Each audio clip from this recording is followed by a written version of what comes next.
यार क्या मसला है आपका यार? थोड़ा सा उधर खड़े हो, जो पाँव पे पाँव रखी जा रहे हो।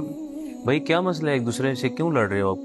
कारी साहब देखें ना, पाँव पे पाँव रखी जा रहा है, इसकी इस्लाह की जरूरत है। देखें भाई, मस्जिद में ऐसा रवैया नहीं रखते एक दूसरे से, और इस तरह की शिद्दत वाले अल्फाज नहीं कहते, ना लड़ाई करते हैं। अगर कोई भाई एक दूसरे की इस्लाह कर दे ना, उसको मान लेना चाहिए।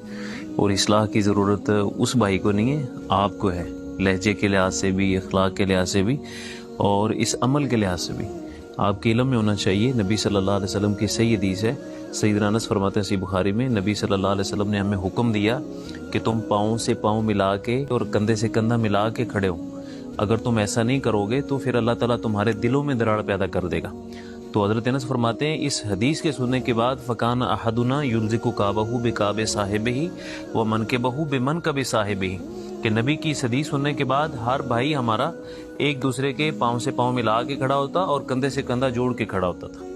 तो इसलिए हमारे यहाँ जो रवैया है ना, कि हमने बाज़ फ़िरक़ों के साथ हदीसें ख़ास कर दी हैं कि जो पाँव जोड़ेगा वो अहले हदीस होगा, वो फ़लाँ होगा, जो नहीं जोड़ेगा वो फ़लाँ होगा। तो हमने हदीसों को डिवाइड कर दिया है, जबकि अल्लाह के नबी अलैहिस्सलाम सब के हैं तो हदीस भी सब की है। तो किसी भी इमाम से, इवन कि इमाम अबू हनीफा रहमतुल्लाह से भी ये नहीं है कि उन्होंने ये फरमाया हो कि आप जमात में खड़े होंगे तो बीच में आपने डिस्टेंस रख के खड़ा होना है। तो ये यानी जमात के माना की मुखालिफ है ये चीज़। तो इज्तिमाइयत का माना यही होता है कि इकट्ठे खड़े हों।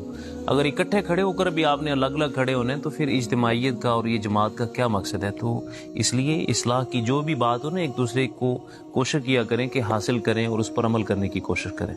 माज़रत कारी साहब, इंशाल्लाह आइंदा से मैं ख्याल रखूँगा।